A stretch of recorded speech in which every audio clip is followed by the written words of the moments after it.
Today we are going to be talking about the Niterider 1200 lumen Race Pro mountain bike light.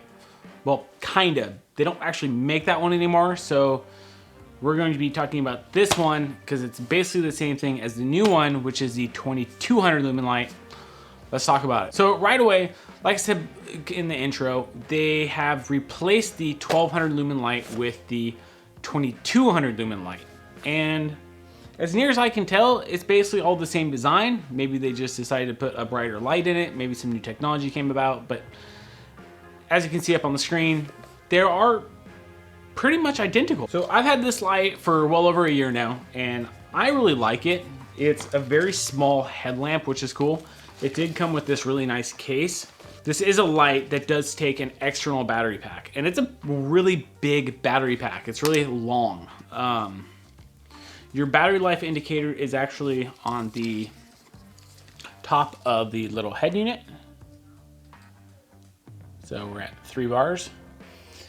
And this is the head unit. It's super small, it's very lightweight. It's even this being 1200 lumens, it's really bright. Dude, the design I felt is really nice.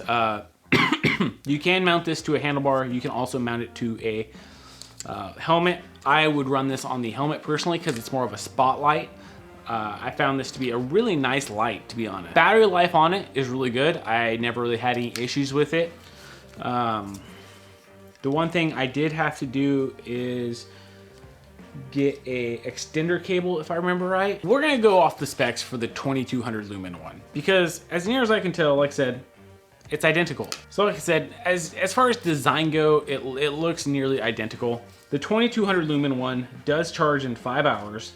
It has 7 modes and it will go from anywhere between an hour and a half to 25 hours. High, you're gonna get an hour and a half. Medium, you're gonna get 3 hours. Low, 6 hours.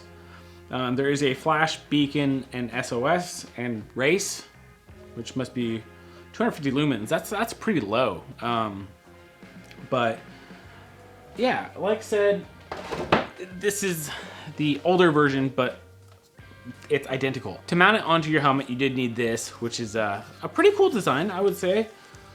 You know, you got your little straps that you can go into the vents, and then this just slides right in. And from here, you can actually adjust your angle. So, yeah. I did like on the battery that on the one side, it is rubberized, and it has like a groove. And you can see that that would fit onto a frame really easily.